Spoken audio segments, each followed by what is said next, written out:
again, odds and ensers, in and outers, like and subbers, twist and shouters, and welcome to another long-awaited edition of Shoot the Shit Saturday, the segment right here on Odds and Ends where we talk about nothing, talk about everything, and basically get together and shoot the shit. I am, of course, the one and only highly rated, armor-plated, imitated, but never ever duplicated Espionage DB7, and I'm joined today with by that hostess with the mostest, Valkyrie Grinder. Also joining us is, you've heard of the God of War, you've heard of the God of Thunder, but have you heard of the God of War Thunder Ringleader? Yeah. What an enthused response. Also joining us is San Antonio's favorite son, the icon, the legend, the man, the myth, the mythos, Obsolete 2003. And taking Nicholas Zombie's place, who couldn't be here today, joining us as our guest podcaster is Jess, aka Akarane. Hello, everybody. Awesome. So we are all here, and we've got some stuff to talk about. I know we've seen some movies, we've got some events on the horizon, we've got some things that we've been doing. Who wants to start us off? I nominate U.S. Okay. Well, I have something that I've been wanting to talk about.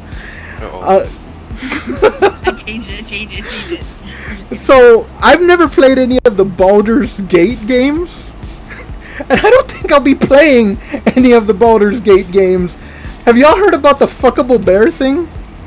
Yes. I have not. Tell me more. Tell me more. She said enthused. You sounded too happy. Yes. Is this the thing?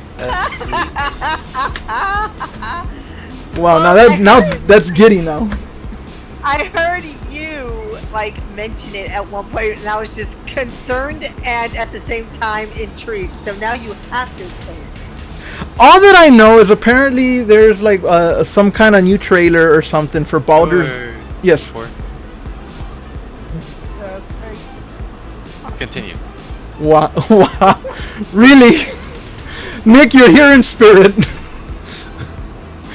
Anyway, all I really know about it, because I haven't had the time or opportunity to research this, is apparently there was a new Baldur's Gate trailer for Baldur's Gate 3, and it was at some reveal event. I don't know what it was, but there is a scene where some guy wakes up naked or something, from being passed out, and right next to him is this fucking a big ass fucking bear, a brown bear, a grizzly bear or something, and this bear comes looking at this guy with a look in his eye, but not to maul him. Now he got this fucking let's get it on look in his eye, and now, I'm not even kidding. You gotta go look it up for yourself. Just look up Baldur's Gate 3 bear.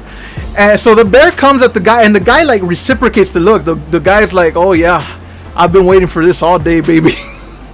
And the bear kind of encroaches on the guy, and the guy lays himself back, he lays down for the fucking bear. And then as the bear kind of assumes the position, the camera cuts to a fucking squirrel in a tree that was eating a nut, and then he fucking drops his nut as the bear blows his nuts, Oh gosh. The fucking. So have y'all ever seen the Simpsons movie? Yes. Yeah. You've seen that scene where the fucking deer and the birds and stuff come in and help Homer and Marge kind of undress, and then they engage, and the deer is all shocked and covers the little baby deer's eyes and stuff. This is the look that squirrel had. The squirrel looked on in horror at what was happening. And apparently this was revealed at some sort of event. I'm not sure. If somebody knows what it was, please tell me. But it was revealed at some sort of event, and people clapped and laughed and gasped and everything. And yeah, I have no idea. I don't know if it was just something they were teasing or yeah, you really have the chance to really take it to Mother Nature. You if you're a nature lover, this game's for you apparently. I don't think they were teasing about that, only because this is not the first time I've heard about this. Even Andrew said that it's pretty set in. So it's not the first time Baldur's Gate has done this. Well, I have this. I have a Baldur's Gate game, and I don't know if it's in that game too, but You're like, let me investigate. but well, every time I played it, it crashed on me. So it's not like You thank your stars. yeah. But it kind of makes me sad because You want to fuck a bear? no, I'm not into that stuff. Like, it would at least make sense if like the character was like a druid or something, like, and could shapeshift and turn into another. But even then, it's like, what the fuck, you know? I mean, and I know that there are fantasies out there, and I think there's also like in WoW where in that universe there are like bear people type stuff. Yeah, Alkins. Yeah, but so that's fine, but we don't see that type of stuff where it's like Let me fuck this bear. yeah, And the thing is, that it didn't look like an anthropomorphic animal. Like, yeah, there's furbolgs, but they're like actual civilized tribal species that can communicate and stuff in World of Warcraft. They're not actual literal fucking animal bears. This looked like I mean, I don't know, but it looked like a straight up bear, you know. And this bear comes with, you know, the fucking Marvin Gaye in the background. Like, not really, but still. Get it on? Yeah, exactly. He had that look, you know, like, let's get it on. And yeah, I have no idea what that's about. I've heard it got a fair amount of backlash, and I mean, I would expect it so. But do y'all, anybody know any more than that about that whole thing? No. No, but I just watched the video and that was interesting. Couldn't resist, could you? I'm sorry. It's like trying to talk about You trying not to think of the word pink elephant when they tell you not to think of the word pink elephant. I mean, come on. You've pre-ordered, haven't you? No, I have not. He says that, the next thing you know, he wants to play it. Hey all, welcome to my Baldur's Gate 3 live stream. How do I get to this bear? Oh, sweet Lord, don't even start. You're gonna be like Ring. About that life. You're gonna be on that journey to get to that bear more than Ring was to get to Keanu in Cyberpunk. Ring was on a mission to get to Keanu. Oh my God. But anyway, so yeah, there's that. Fuckable bears in Baldur's Gate 3. Pre-order now. Sweet Jesus. Making sure, like going over Elder Scrolls, making sure there's no updates with relationship bears or animals. Isn't Baldur's Gate a Dungeons and Dragons game? Yeah. Funnily enough, speaking of Dungeons and Dragons, we have begun. Now, this is probably still months and months away. I'd say maybe early next year. But we have begun efforts to launch our first ever Odds and Ends Gaming Dungeons and Dragons campaign. Now, we're talking the actual graph paper, 35-sided dice game, you know, not any video game or whatever, like the actual full-fledged Dungeons and Dragons campaign. So that's something to look forward to. Nice. Another thing to look... Oh, go ahead, Hobbs. Oh, that should be interesting. I've never played it before. Yeah, it'll be fun. I'm looking forward to it. I've already kind of started laying things out, some things that we need to establish, kind of trying to come up with like a campaign story and whatnot. Val, I think she's going to play the role of our dungeon master. She's got a friend, Christopher Foss, I believe he goes by when he's on the channel in the chat.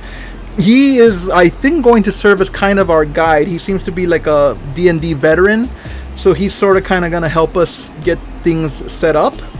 And then I think me, Nick, Ring, and I think that's... Or Obs, I'm sorry. Me, I was like, there's somebody else missing there. Me, Nick, Ring, and Obs are going to be the... Can you forget oh my the god. one, the only... I am the one, the only. mighty Obs. Obs is the icon, San Antonio's favorite son, No, okay? he is the one, No, the come only on, like, at least let me have my own fucking nickname. I granted him. We're triggered again. I granted Someone him. is triggered again. I granted him his nickname. He can have it. He's the icon. San Antonio's favorite son. I mean, I'm the one, the only. Come on. Okay, so Obbs is now the host. He's triggered again. Obbs is now the host with the host. Here's a toast to the host that boasts the most roast from coast to coast with taters and toast. Ooh, taters and toast sound really good. Anyway, where were we? So yeah, that is something that we are in the very early planning phases of, but we do hope to get that going by early next year. We do have plenty of stuff in between there. Obviously, oddities and entrails come October. In August, we will have our anniversary event as we do every year. We are also relaunching, and I know I've said this many times, but we actually are getting it on track. Probably my favorite segment. I've always loved this segment just because it brings the nostalgia flooding back. Fallback Friday, the next season to come soon. Hopefully that will come August. That's the planned launch date for the next season of Fallback Friday.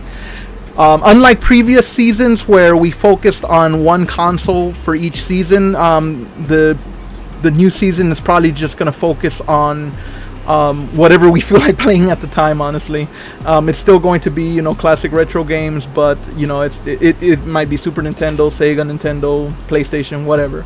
But that is coming soon. Big plans for oddities and entrails. All goes well, we'll have our odds and ends giving again.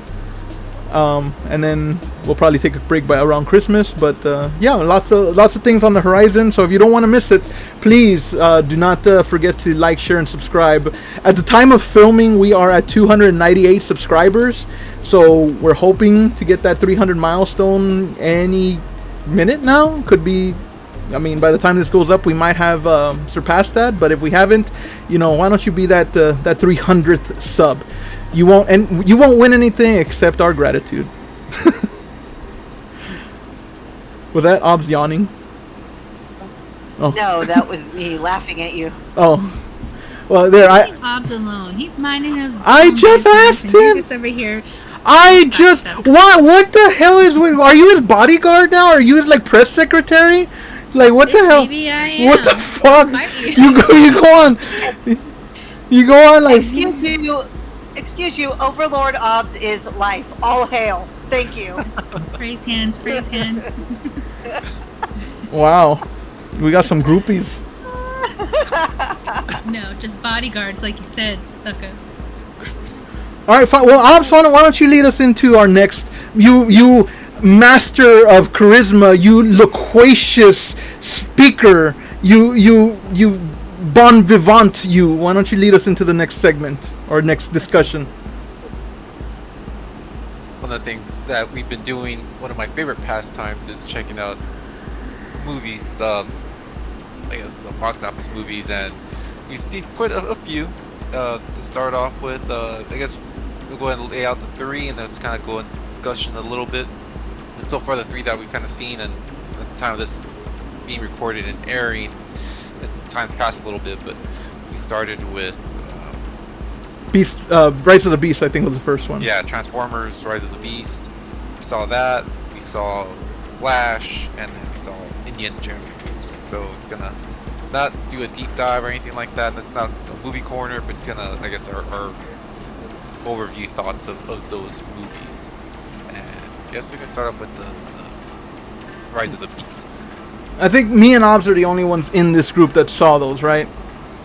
Yes. And I do have an interest in seeing Rise of the Beast, but I don't have any issues with spoilers. I guess we'll try to keep it as spoiler-free as possible. Just kind of give our thoughts on it rather than spoilers. Why don't you go first, Obbs? Because I know I can be long-winded. So give your thoughts and then I'll supplement with mine. Hey, at least I admit it, okay? Oh. It was good. I enjoyed the movie. I was growing up as a kid. I really enjoyed watching Beast Wars, the cartoon that came out. Beast Wars.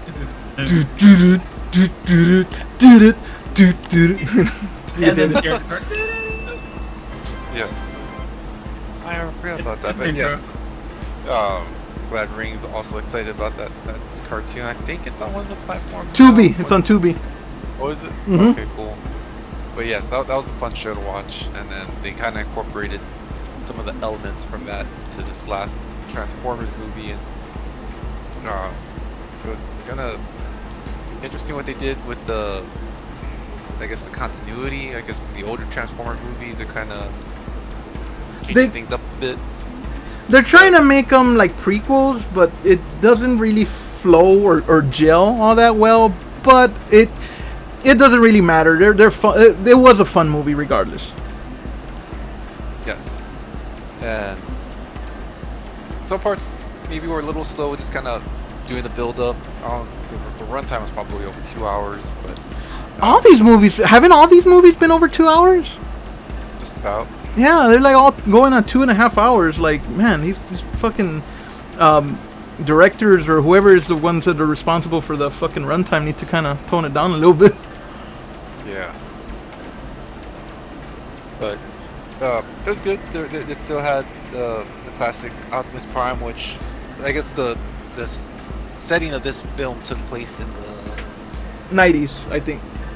yeah I believe it was the 90s. I want to say the 80s, but no, it was the 90s. It took place in the 90s in Brooklyn, and like I said, I just want to go too much in detail, but I did like how it was the classic Optimus Prime, I guess the 80s cartoon, the short cab or what have you. Yeah, and they made him look cool as hell. You know, he Yeah. looked really like the fucking Optimus Prime in the original 2007 Michael Bay Transformers. I think looked fine, but as the Transformer movies, the Bayformers or whatever they're called, went on, like their looks started getting like weird, and I stopped. Bayformers. Yeah, I stopped caring. The Transformers 3 was the last one that I saw, and I didn't much care for it. Yeah, I didn't care for it, so I didn't bother watching any of the I other would ones. say you should definitely watch Bumblebee. Yes, I've heard that, and I should, and I will. I think it's on Paramount Plus, and I don't have a Paramount Plus subscription right now. That's on Amazon. Oh, it's on Amazon? I have an Amazon subscription, so maybe I'll get that. But I'll check to see if anyway, Obs, finish your thoughts. The movie, I enjoyed it. Part of me felt like, again, with it being maybe some parts felt a little long-winded, because it's a Transformers movie, giant robots that transform. But to me, it seemed like there's a little bit more human drama, I guess, kind of similar to Godzilla vs. Kong, where it's like, just let them fight, let the kaijus fight. Yeah, we go to see giant robots, man. Yes, so By the way, it is on Amazon Prime free-to-play. Oh, cool. I'll check it out. but that's maybe my little nitpick of it is, it's like, yes, I understand the human element, the human drama, the struggles, what have you, but it's like, I paid to see Transformers. I want to see them fight, damn it. But it was still an entertaining movie. I was entertained, that I enjoyed it. I would suggest check it out if you get a chance, especially if you're big into the Beast Wars, seeing them come out. There's a few scenes, like the epic battle scenes, I guess, and fans of the show, they'll get a kick out of that scene. I won't get the details, but you'll know it when you see it. Yeah, there's definitely some nerdgasm moments, nostalgia bombs, and all that. So, my thoughts real quick on it. I pretty much agree with everything Ob said. Yeah, the human element, I get what they try to do with it, but yeah, he's right. There was definitely a whole lot going on with the humans, really, digging into the pathos of, the heavy-handed emotional tone of the movie, and trying to make you feel like all these things for the human characters, which is fine. But yeah, like I've said, we go to see a Transformers movie, we go to see fucking robots. If you remember, like, the Transformers, the original, like, G1 1980s Transformers, yeah, it had humans, but like 90% of the show focused on the robots. Beast Wars didn't even have fucking humans. Beast Wars was all... I mean, it did, like 1 or 2 episodes. Well, yeah, but I mean, you know what we don't need humans, but I get it. I mean, it's the humans are the anchor for the audience, especially those who did not grow up with the cartoons. So I get it. You have to have humans so that the audience can kind of see things from their eyes, their point of view. But it was a little heavy-handed. There were some moments that were kind of like, okay, this is contrived, this is nonsensical.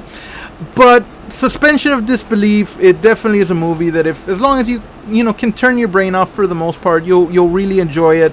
A lot of fan service for fans of the cartoon. I feel like because Rhinox and Cheetor are in it, but I think they each have like one line, if that. The only maximal that you hear talk is well, there's two. There's was it Razor Wing? Was the name of it? Air Razor. There's Air Razor, and of course Optimus Primal, which is the gorilla. So they talk, but other than that, Cheetor, Rhinox, they don't hardly say a word. But it is a very fun movie. Right. It's enjoyable. Fun fact, by the way, the voice of Rhinox is the original. No, I thought it was. No, it's not. It's the voice of Death Charge. Oh, I don't. I did not blame for not knowing. Death Charge was a main character, third and going on. But he was the voice of Death Charge in the actual show. And here he is voicing Rhinox. He also voiced someone else too. I think it was like Battle Trap or something like that. Ah, well. Rat Trap? Nah, there was no Rat Trap. Battle Trap. One of the Terracons. He also voiced Rhinox. The Terracons, that's what they call them in the movie, right? But in the cartoon or in the animated series, they're called Predacons. They're not. No, they're not. And I kind of wish they were, because I wanted to see Predacons. But, I mean, that's a little nitpick. Yeah, all in all, fun movie. It has things that are kind of like, this is dumb. The ending is, I'm not going to spoil it, but it's a very cool nod to something to come in the future. And if you grew up with this stuff, it's an ending that I think you'll very much like. I'm hoping they retcon Bayverse. Fucking Obbs predicted it though. Like when we were in the theater, he nudged me and he leaned over and he whispered to me what he thought was about to happen. I was like, no. And then like fucking 5 minutes later, boom, he fucking predicted it. But yeah, Transformers: Rise of the Beast, fun movie, worth a watch. Turn your brain off when you watch it though. Don't think about it too much. I think that's the point with any movie like Godzilla or not your brain. Yeah. Just admire it, because we're here to watch not robots. Robots don't have minds at all. They're intelligent, autonomous. What the fuck do they call themselves? Autonomous sentient machine. Yeah, there you go. That's what these are, because they are definitely not robots. That's it. They're robots that control by humans. Slogan is robots in disguise. I know, it's fucking dumb. It was the 70s, 80s, or 80s rather. 70s. Robots in disguise. No, people didn't know shit. More than meets the eye. Now let's not forget though that we have to keep in mind that the entire Transformers as they are. It's an elaborate thing by Hasbro to sell toys. That's the bottom line. Dude, what Transformers has always been about the fucking. I mean, always what blockbuster movie these days isn't? I mean, you know that? Okay, so real quick. But people think like, oh, Transformers has this heart, like it's so great. Like, no, it was meant to sell. So, real quick, I'm gonna jump into Indiana Jones really fast, but I don't want to go into the discussion. Did you know that Disney Plus, on the Disney Plus site, now they fucking sell merchandise for like Indiana Jones and shit? I did not know that, but that does not surprise me. Like if you click on an Indiana Jones title in Disney Plus, it gives you links like buy Dial of Destiny merch, and it has like like the way a fucking YouTuber would, you know? I see that with not just Indiana Jones. Well, with whatever, but yeah, now they sell fucking merchandise. I've only saw it with the Indiana Jones because they can sell it. Know why? Well, yeah, but sorry, what's behind this? Because and I'm going to go on a slight tangent here. Go ahead. I go on them all the time. Yeah. So what's going on is it's a symptom of a greater issue, which was Disney had bought out several properties throughout the year. Marvel was the biggest one, and Lucasfilm, they're on the list. On top of that, they spent throwing a lot of money into theme parks, which usually is their cash cow. As much as the movies make money, the theme parks historically have been cash cows. It keeps things going into an overall corporation. On top of course, the licensing deals, the toys, and all the things like that. They're everywhere. Almost anything you have has Disney involved in some fashion. But, and this pertains to y'all two, especially because y'all know that with the acquisition as well as of Hulu, among other things, right? It has actually come to a point where Disney was actually losing money overall. They had bought too much. They had expanded so fast that their income has now, or their expenditure has now superseded their income. That's why they got rid of the last CEO. Now Bob Iger is it. That's why they cut back on certain things. Not only that, but they've been... Whoa. Okay, go. They're merging certain products. Okay, we know that Hulu and Disney are on the same platform nowadays, or are semi on the same. This is a result of that because they're trying to cut costs by not having two separate support areas, but rather one support, one billing, one over-the-phone support. This is a natural evolution as a result of the money issue. On top of that, you have to remember is that, especially with Star Wars. Star Wars did make big money with the first film and Rogue One. Those were the money makers. But creatively, it tripped itself halfway through with Jedi. The Last Jedi. This has had a sort of a snowball effect because it also carries over to once Marvel was finished with Endgame and they had to start this whole new line, two things happened. One, superhero burnout. We had a lot of superhero movies in the past 10 years. A lot, right? And they were great. It ended Endgame, and Endgame was like a sign-off of that chapter. However, soon after that, we had new films coming out. And to me, it came out too soon.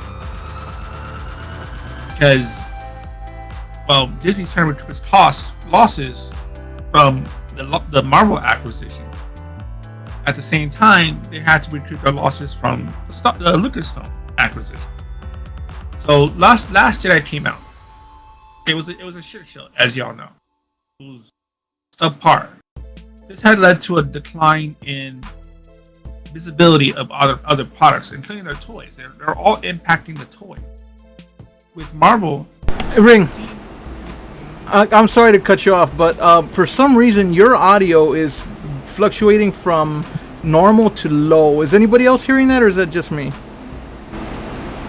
I'm hearing it. Yeah, like okay. you'll go like. My apologies. It's whatever. Anyways, all right. So I'll do my best here. Okay, I'm gonna rewind a little bit. So basically, Marvel and Lucasfilm got bought out. Huge costs to Disney. Okay, they have to make the cost somewhere. They can't make more money because they're losing money on new films. We've seen lots of creativity with The Last Jedi and The Rise of Skywalker. We've seen a terrible performance with recent Marvel films, with the exception of Spider-Man.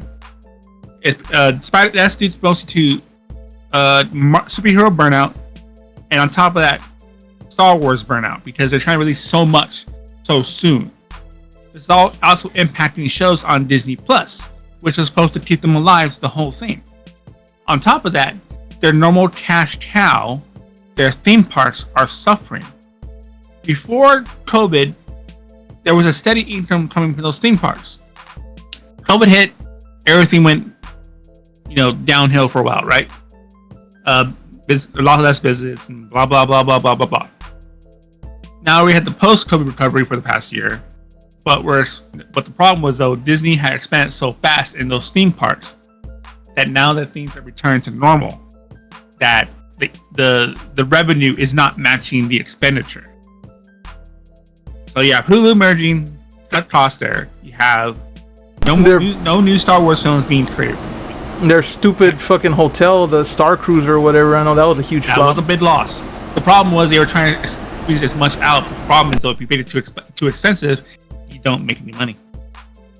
And then lastly, with the theme parks, we're now drawing back down to pre-COVID levels, and then even them some more. In fact, if you probably have not noticed, but there has been a bit of a complaint from visitors where Disney parks seem more like playgrounds for adult children, if you will. 20, 30 somethings who grew up and had money spent, they want to go to Disney World. But the thing is, though, it's impacting the family environment. Because you have all these people, all these adults here that are coming up as if they're 15, but they're not spending money where the kids would cause them to spend money. So it's actually a reduction in revenue. The amount of visitors is more or less the same, kind of, but the expenditure is, or the money coming in is less because they're not buying all the toys and shit. Also, due to the heat wave this year that we've encountered in the southeast United States, that heat bubble they may have referenced, it actually caused a dramatic drop in visitors. Around the July 4th weekend, there were several travel agents who do their stuff on like sell Disney tickets and stuff like that, and they went to the park themselves, and they saw that the park was dramatically more empty than usual, and that's having its own adverse effects. So this cash cow is steadily turning into a fucking expensive commodity, a money pit. Right. So Disney's losing money left and right in one form or another, and it's really making them go into panic mode. That's why they're seeing all this stuff happen with the changes. So I want to say something. Since 2019 until earlier this year, I worked for Hulu. And I could never say anything because, well, I worked for Hulu. But I want to say, and I don't give a shit, fuck you, Disney. Hulu, before Disney's acquisition of it, Hulu was one of the chillest, coolest places to work. And I'm not going to go into specifics, and this is just my opinion, and I'm entitled to it, but I feel that Disney fucked everything up. And they just fucked everything up. I quit in May, and I went to work somewhere else because I got sick of all the shit. It was just such bullshit changes. They completely killed the culture. It really was such a cool place to work. And you know what? I could give two shits if Disney went under, because I feel like they took what at the time was my favorite place to work and just fucking ruined it. So yeah, get fucked, rat. That is all. What's funny is, now that you mentioned that the mouse, Disney may actually lose the copyright over Mickey Mouse. It's only the classic one, the black and white original. That's still a loss. Yeah. Because that is still marketed. I can imagine the memes or whatever is going to come out from it. Right. For the viewers who are unaware, copyrights are only supposed to exist for so long after the product is created and copyrighted. But Disney has gotten many extensions over years to ensure that no one can copy the mouse. However, though, it appears that those extensions have been essentially ended due to the fact that Disney should have not gotten those extensions to begin with. That means that in about a couple of years or so, you can actually do whatever you want with the classic mouse. Blood and Honey 2, The Rat's Revenge. More or less. So that's going on too. So Disney's kind of in a weird predicament. Get fucked, Disney. That's my opinion. It doesn't reflect anybody else's. Get fucked, Disney. Yes. Anyway, let's move on from that. Talk about you want to talk about the Flash ops?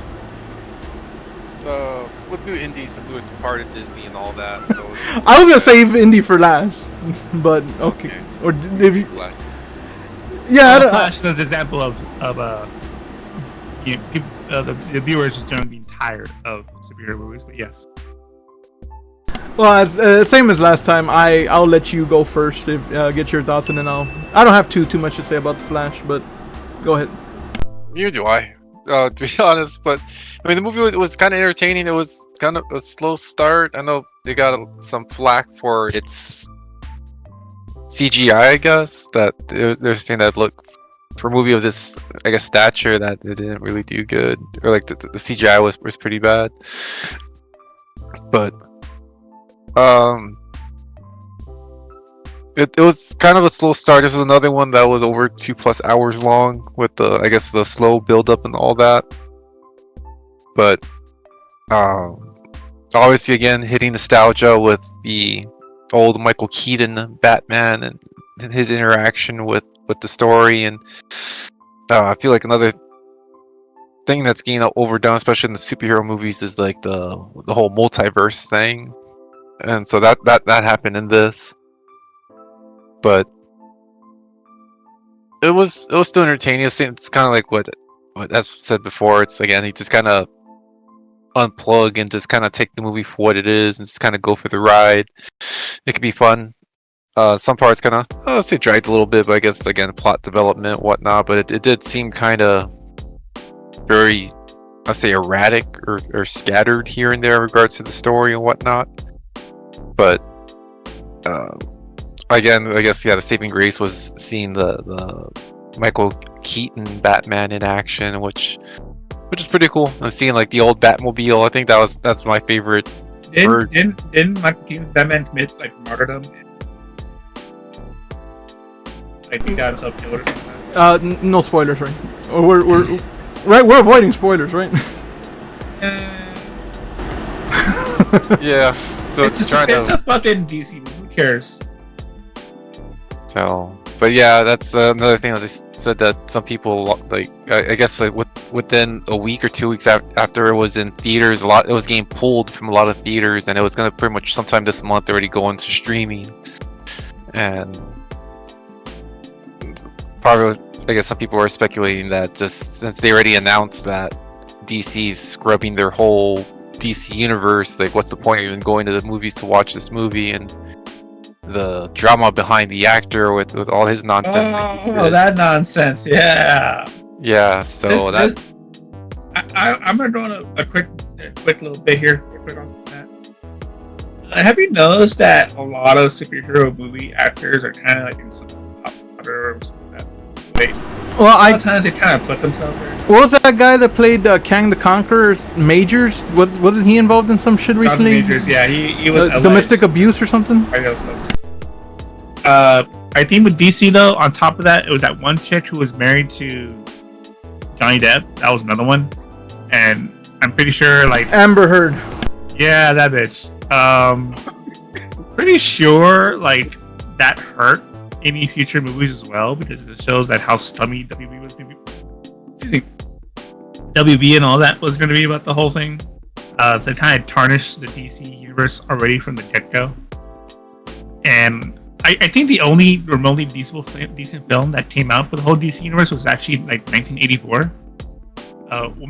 Wonder Woman 1984. I heard that was garbage. The original Wonder Woman was great, but I heard the 1984 was trash. I didn't even watch it. I don't know. More. What? And so much more. I know the original one was a absolute, awesome experience from what I've heard. I honestly cannot give my opinion 100%, but I understand that 1984 has problems with it was leagues better than what the Flash film was. It's the DC universe. The problem is they came after Marvel.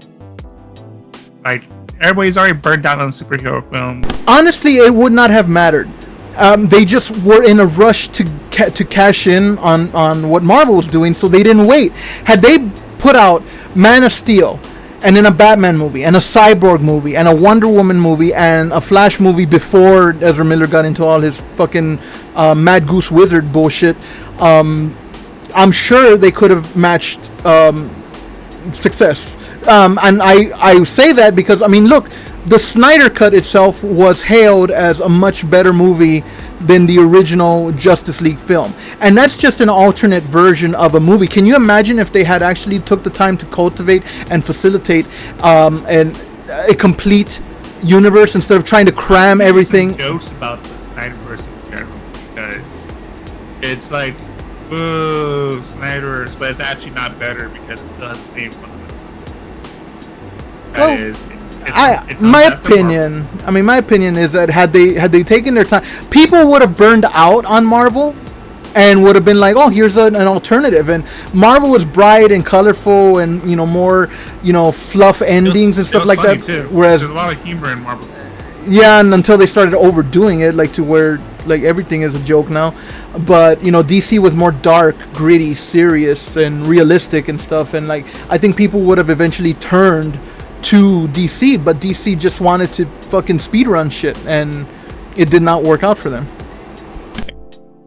I do think that there is just a lot of faults in the DC universe. It was doomed to fail. Well, speaking of faults, I want to give my thoughts real quick on the Flash, without spoilers. Again, this one was a fun movie as well. Not including the problems with the actor, because I know obviously he has a myriad of problems. So I'm not going to touch on that. This is purely on the movie itself. One of the things that the movie got flack for, and this is not a spoiler, this is something that is, you know, plainly visible in the trailers. There are two Barrys in this movie, a future one and a past one. And a lot of people are saying that, you know, two of him gets very annoying. And in a way, I will agree with that, because having two of them on screen at a time, especially the younger, more experienced one, he can be a lot. I was going to say he can be a bit much, but no, he can be a lot. However, in a way, and again, I'm not going to go into spoilers, if you really stop and, as they say, break things down into crayons, I think it makes sense. This other version of Barry, the events in his life unfolded in a very different way.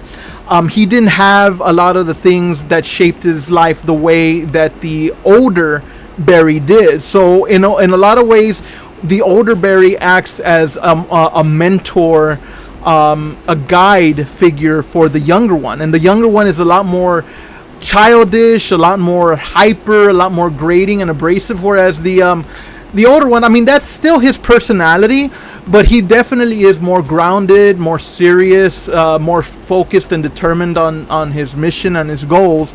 And to me, it made sense. It made sense why one of them was, you know, a fucking spaz, whereas the other one was not so much. So I didn't really fault the movie that much for that. I know that a lot of people were faulting that. I didn't care. It does get annoying. I mean, it is something that I have to admit, it can grate on you, but I understood it and it makes sense. Again, movie itself was fun. I feel like, because again, this is something from the trailer, Superwoman or Supergirl is a character in the movie, but you only see her for, I'd say, maybe 1/5 of the movie. And she doesn't really get any character development. She doesn't get any real character motivations. There's really nothing as far as backstory or anything. And I actually liked the actress playing her, so I would have liked to have seen more of her, but didn't get much of that. I will say, and this is just the geek in me, you know, these studios do a lot of nostalgia baiting, and I fall for it, and I gladly admit it. I love Michael Keaton's Batman. Batman and Batman Returns are two of my all-time favorite movies that I can go back to. Probably based on it, really. Yeah, well, I can go back and watch these anytime. And they did not skimp on the nostalgia. I mean, they hit you with the moon silhouette of the Batwing, just like the original. Isn't that a problem, though? Because if you're making nostalgia, then your movie... Well, I'm sure it is, but they're banking on a lot of people being like me, which maybe a lot of people aren't, you know. But yeah, I'm just speaking from my own point of view. I mean, they hit you with the Danny Elfman, you know, the fucking classic. Dun, dun, dun, dun, dun, dun, dun, dun. You know, actually probably would improve the film in general altogether. Just I have one person appear and saying the following line. What? The evil Flash, right? I forget his name, and him saying this. Remember when you were making out with your first girlfriend? You came right as you cussed your lady. What the fuck, Me, man? Barry. Oh, dude! Super What the speed. Wow! I didn't see like you came right and it was such. And I then, mean, that would have sold the fucking film for me. And- I would have watched it. and then the bear comes in. Oh god, we're done. We're done. Anyway, I know who you're talking about. The yellow Flash, right? The evil one. Yeah. I don't remember his name either, but I know who you're talking about. That would have been amazing. Anyway, where was there is a wake. I'm not gonna say what, but they do pay homage to several different things. I'm not gonna say what because I don't want to spoil. But the nostalgia baiting is very heavy-handed, but I loved it. I loved seeing Keaton as Batman again. Like Ob said, there were some rubbery CGI, especially on Keaton, because there's parts that you can tell that it's a fully CGI'd Batman. Which, I mean, obviously he's an old guy at this point, just like. I'm curious about that one point. What point? Like, you have a multi-million-dollar film, right? And you have independent people out there who make corrections to films after the fact and whatnot for free.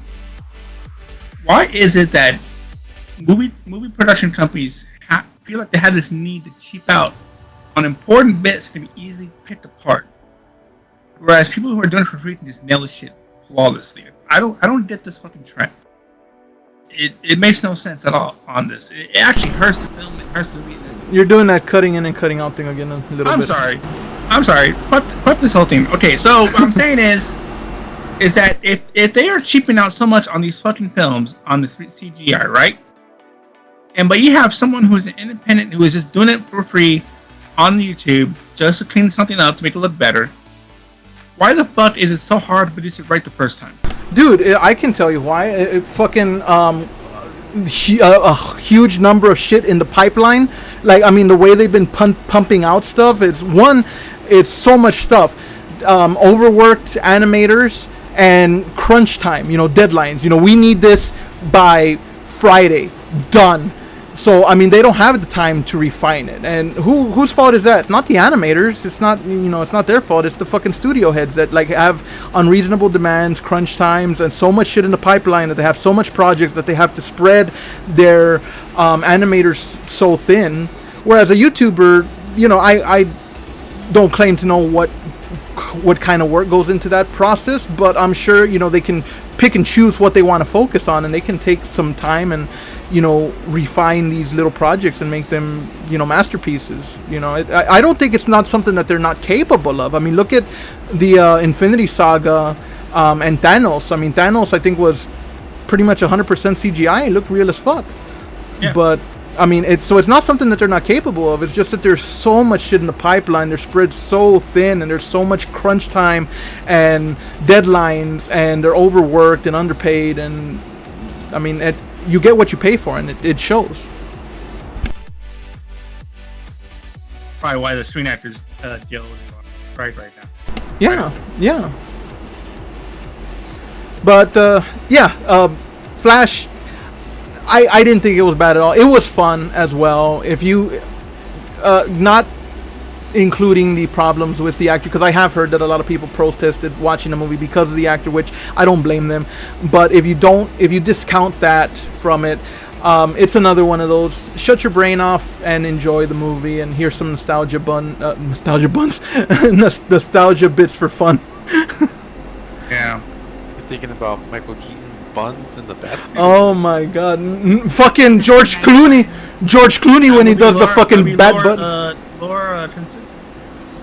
God, you know what the fuck? Everybody knows those. Everybody remembers. George Clooney's modeling. Remember what? Chris O'Connor's. No, remember Adam West. He goes, "I didn't need molded plastic to improve my physique. Pure West." By the way, I got reminded of this, and it's been a long time since I've seen this show, but I was absolutely reminded of this. You remember a show called Pete and Pete? No, I do not. Wow, am I the only one who remember that show? Okay, Pete and Pete? Yes. What the Yeah, Obs? I don't even know what that is. Do you know? It was on Nickelodeon. Obs, do you know it? No, I do not. Okay, Jess? fair enough. So on Nickelodeon, there was a show called Pete and Pete. It was live action. That's why kids probably don't remember. No. Same as the Wonder Years. It's just there. Pete and Pete had a lot of guest stars through its run. It's about these two kids. They're brothers or redheads. One is actually older than the other.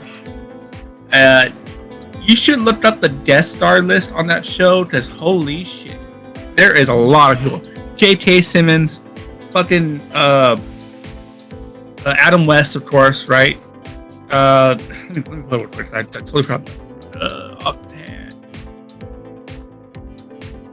Continue.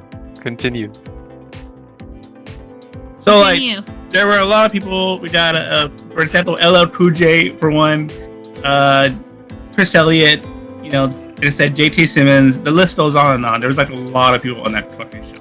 It just amazes me that how many people are on that show to begin with. And I remember watching that show on Nickelodeon when I was growing up, and it was like, oh, this is interesting. It's not a cartoon, but I watch it.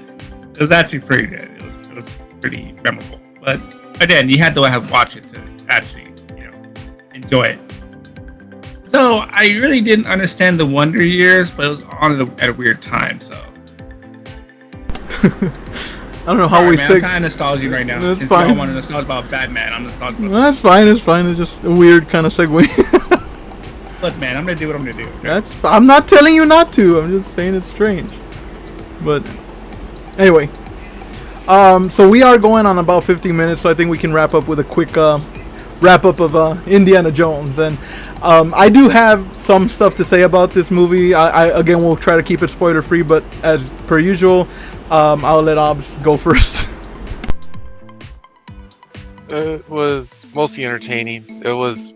The movie time was like 2.5 hours long, and it felt 2.5 hours long. And there were some scenes that could have easily been cut to get to the point, but I guess they had to make it grandiose or whatever. But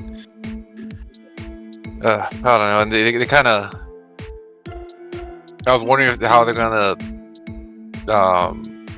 handle Shia LaBeouf's character being Indiana Jones' son and all that. Were they even gonna mention it? Were they gonna bring it up? Not bring it up? And at first they kind of drop a hint of something, and then they elaborate more. So like, oh, okay, so they are touching base on that, and just not gonna ignore that last movie, sorta.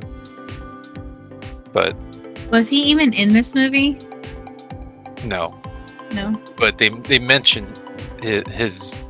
I guess the being Indiana Jones' son, and it's I guess what it's kind of led Indy into I guess the how he is personality wise and whatnot. Not to mention he's just old, but they do mention him. I guess what happens to him and all that good stuff. But he does not come out in the movie. But it was still a fun ride. It's like again, it's nostalgia again. Seems to be the main theme. Just trying to I guess capitalize on that, and a de-aged Indiana Jones goes on for like the first 20-30 minutes trying to build up or develop the story.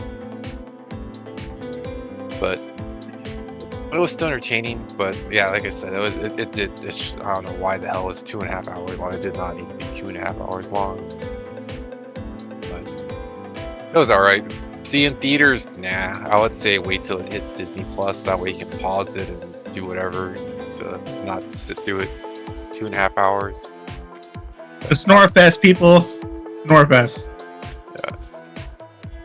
So, I'm sorry. Go ahead and finish. No, so yeah, you guys. I was honestly terrified that it was going to be absolutely horrible dog shit, as a lot of people had been saying, and I have there's several franchises that I have very fond memories of. Ghostbusters, Predator, RoboCop. We don't talk about that 2013. 2001?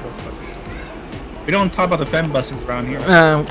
Whatever. Regardless, I don't even count that one because that was a reboot, a remake, not a continuation. But anyway, Indiana Jones is probably one that I hold in as high regard or esteem as RoboCop.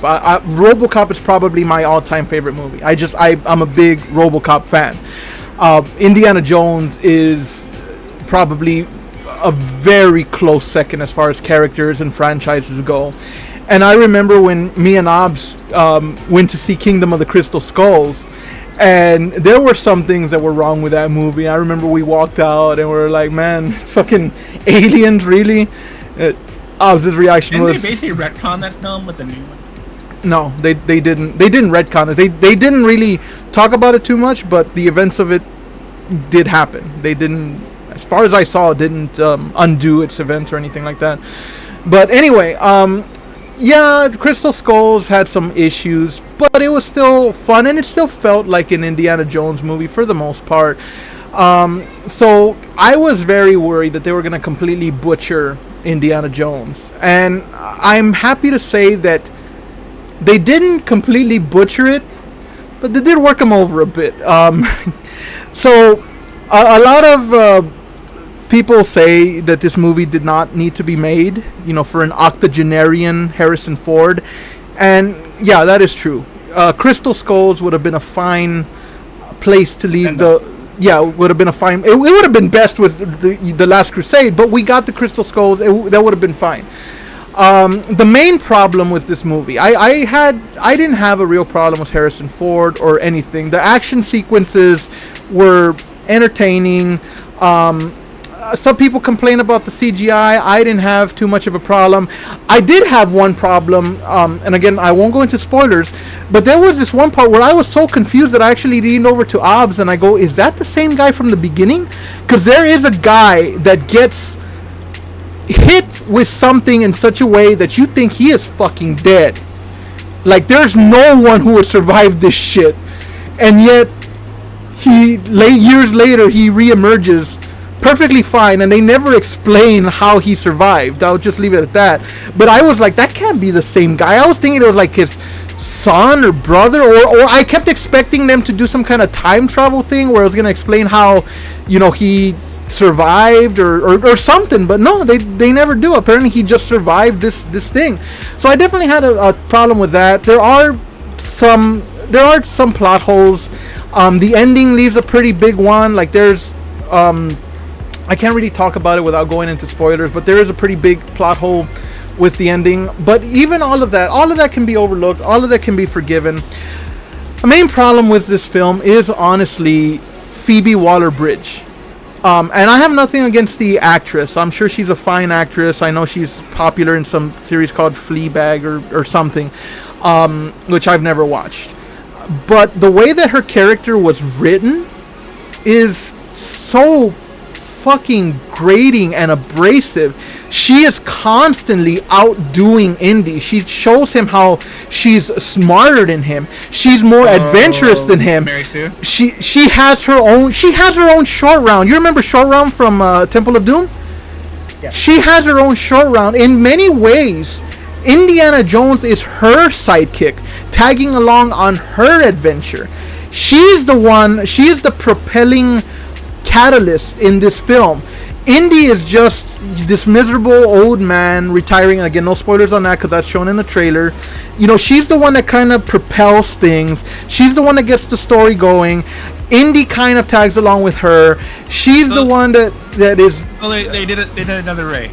Yes. A lot of people have been making that comparison, and it is very apropos. They Luke Skywalkered Indiana Jones. Kathleen Kennedy probably was involved. Most likely was involved. Yes, she was. That's probably why. She was. There's even and I know this line from Game of Thrones. If you have to tell people that you're the king, you're not the king. There's this one scene where she tells Indiana Jones how smart, how beautiful, how adventurous. Like, she literally spells it out. She goes, "I'm smart, I'm beautiful, I'm a femme fatale," or she just kind of says, all this that she is.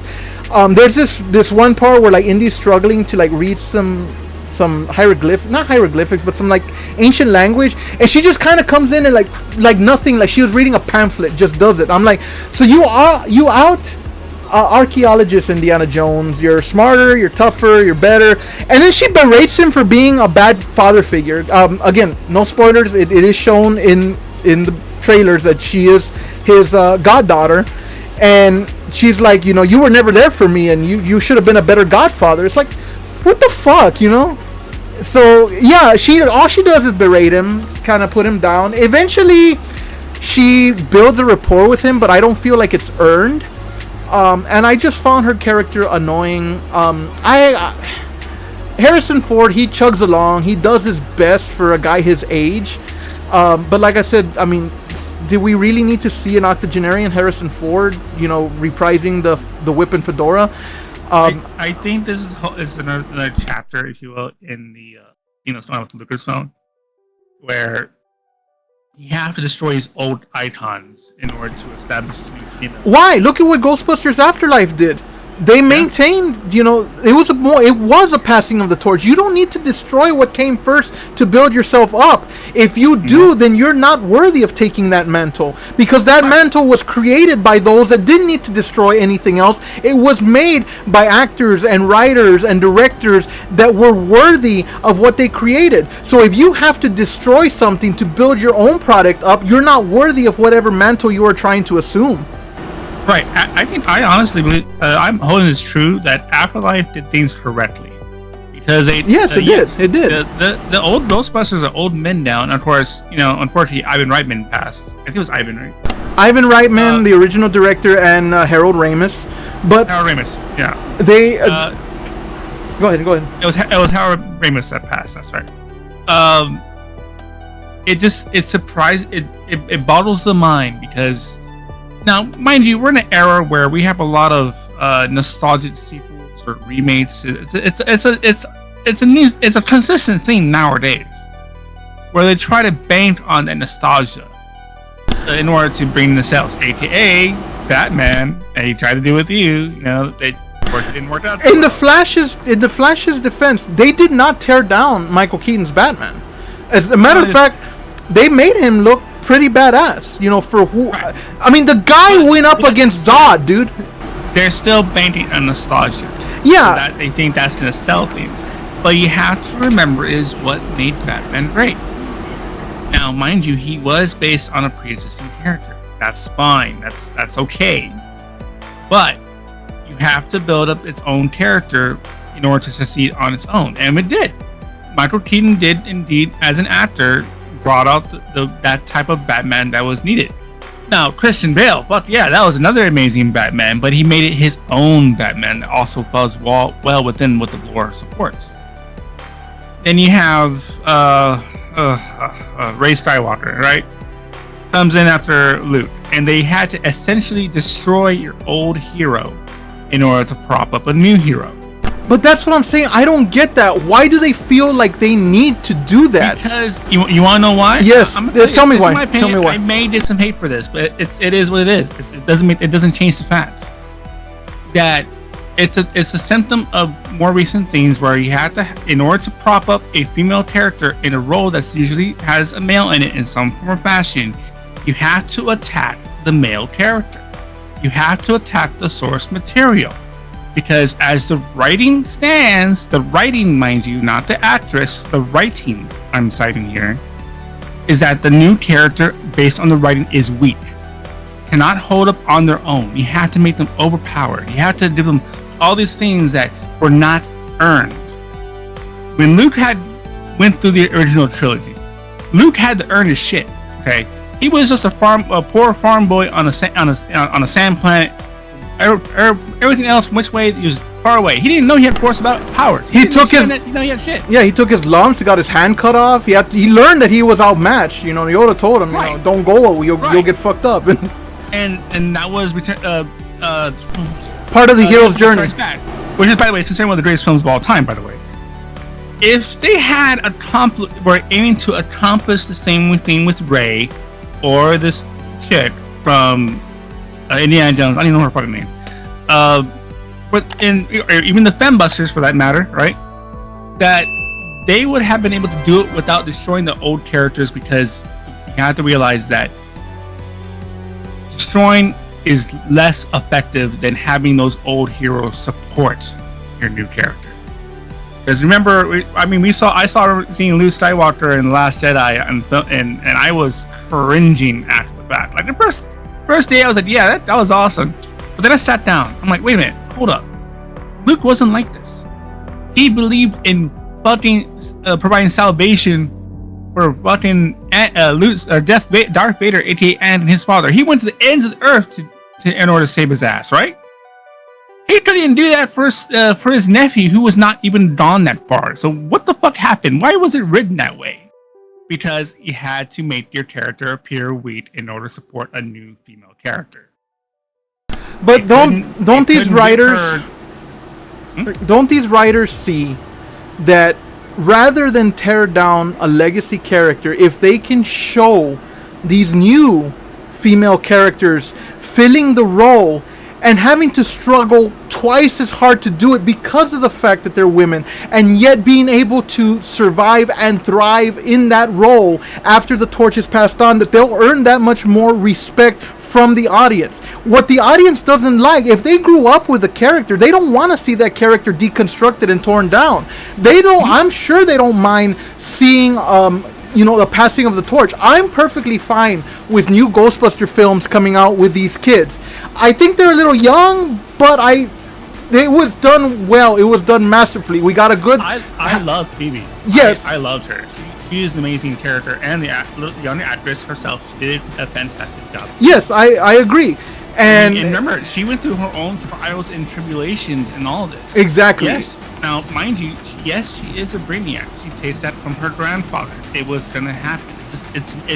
There's a family likeness there. But can you imagine if we had seen almost the exact same movie, and not including 2016 Ghostbusters, but let's say we had seen this movie, and instead of having this fond farewell or all this, maybe the older Ghostbusters showed up, and these young kids go, you old guys, stand aside, we got this, or whatever, right. and if they tore down the previous characters, I'm sure people would have hated that too. It wasn't the fact, it wasn't the fact that it was women in the 2016 Ghostbusters. It was the fact that they pretty much destroyed the legacy of the originals. People don't want to see legacies destroyed. So, how does that tie into your thoughts of Indiana Jones? It ties in because that's what I feel is exactly what was done to Luke Skywalker in the Last Jedi, or whichever one it was. I feel like they tried to do the same thing, and I know they had planned, because that was something that I don't know if it's still going to happen, but I know they plan to do a spin-off with Phoebe Waller-Bridge's character kind of assuming the role of Indiana Jones. It ties in because I feel like a lot of these modern films are deconstructing old characters to usurp them to other people who are not deserving. And again, this isn't on the actor or actress playing this role. It is the writers who write these characters in such a way that is not appealing to audiences. People want to see... I would love to see a... what's the Uncharted? The video game, not the movie. He has like an older mentor character named Sully, right? I never played, so I couldn't. Well, let's say like older mentor characters, or like Blade, who had Whistler, or characters that. Man, Blade was awesome, by the way. But what I mean is, like, imagine Indiana Jones in the role of an advisor to a young person who is kind of carrying on his legacy, rather than trying to snatch it away from him. Wouldn't that be badass? And wouldn't people be tuning into that just to see Harrison Ford have cameo roles in these? If you know what happened, a great thing if you want to do a send off for Indiana Jones in such a fashion. Indiana on his own on a little stint, right? But during the adventure, he runs into a young girl at some place, right? Just for the sake of consistency. And this girl is interested, because she already had a small interest, but his conversation brings up his what he's done in the past, and she knows him from business. By this point, he should be a relatively popular guy in some form of fashion in certain circles. She heard him like, I know who you are, you're Indiana Jones, or something like that. And then she tails along, or follows him, or trails behind him, and then helps him at a consistent moment. And then he says, hey, I can help you. I know you're the thing, but I can help you. I can get to this or get this done. And then from there, have the whole relationship grow from that point. And then by that point, she is essentially doing all the big stuff while he is taking care of everything else in one form or fashion. You know what I mean? That would have been amazing. I would have loved that because that would allow the proper transition from one hero to another. Yeah, and that would have allowed Indiana to then take a back seat. Yeah, these films don't have cameo role. Yeah, they don't have transitions. They have usurpations. Yes, but that's definitely a big problem. And I think it's just a sign that movie execs just don't know what the fuck they're doing. They really don't. And unfortunately, it's kind of a plague right now. I am including Michael Bay in this. Fuck you, Michael Bay. I hate you. You're fucking stupid. Anyway. Yeah, I was gonna say it is getting a little long. So, my final thoughts on it. It isn't horrible. It isn't. It really is. It is fun. I enjoyed it. Action sequences are enjoyable. But they this character I personally did not like, and I didn't like what they tried to do with her. But I like seeing Harrison Ford in the role again, and it wasn't terrible. That's pretty much all I have to say. Val, Jess, we hardly heard from you all before we wrap things up. Do anything y'all want to add? I'm sorry that we kind of dominated the airwaves here. I don't get to go out. Yeah. I don't get to go out to Jesus fucking Christ. Yes, hold on. Nikki, talk. I don't get to go out to the movies a lot, so the most recent movie that I saw was the Evil Dead movie, which you were there to partake with me, Ashley. And that one was interesting. That's a good movie. I think that's my movie so far that I've seen this year that it's been like it met my expectations and then some. Honestly, like it's creepy, but it was kind of like funny at the same time. It was gruesome, which had me like I guess weird expressions on my face, like ooh, ah, oh my goodness. But I like since we're talking about like passing the torch, the sister that took over Ash's spot in a sense. I think she did a really good job. But the one thing that has been burned in my head and in my image, and I would never look at a cheese grater the same way again, is a cheese grater to the leg. Yeah, because if you've never had a cheese grater cut, those are worse than paper cuts or just knife cuts, in my opinion. Because especially on the knuckle, because I just recently got one of those. Because I was making my own laundry detergent, but yeah, and I just felt that, and I was like, oh my gosh. But no, that one actually, it didn't creep me out as bad as the one before it that came out, I think, in 2013. But it still had a lot of the, oh my goodness, especially with the scalping. Anyways, but yeah, I did enjoy that movie. So now, surprisingly, or should I say amusingly, that's actually the last movie that I've watched too. But I kind of have a differing opinion. I just couldn't get behind it. And maybe it's because I don't ever really recall watching the original Evil Dead movies, and maybe it's because they're probably campy at this point given their age, but I couldn't get behind it. It didn't bring any emotion to me. I wasn't scared. None of the things that went on remotely terrified me. I didn't like it too much. I'm gonna be quite honest. I really didn't like it. I thought it would be better than it was, and I hyped it up in my head, and it didn't play out that way. So who knows? To be fair, Evil Dead is a campy movie. The original one that are. So that is not surprising that you didn't find it scary. It just really wasn't. It was a college product, if I remember correctly, by a bunch of college kids who threw a movie there. It was the original Evil Dead was made by college kids. Bruce Campbell was a big part of that franchise, and I even liked the Evil Dead series that came out a few years ago. Even though it's its own movie in itself, it still had the concept of what an Evil Dead movie should be. Yeah, I guess I was looking at it more of a perspective that of someone that's never really seen, or at the very bare minimum paid attention to an Evil Dead movie.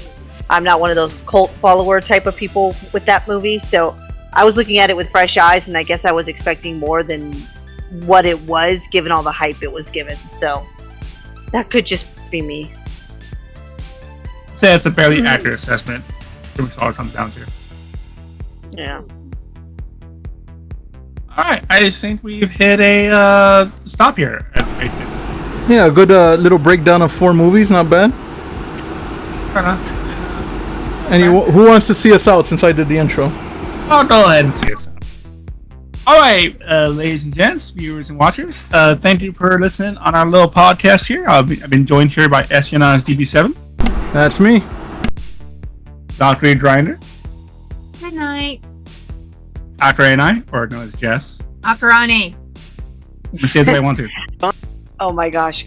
Good night, everybody, and once again, all hail Overlord Obbs.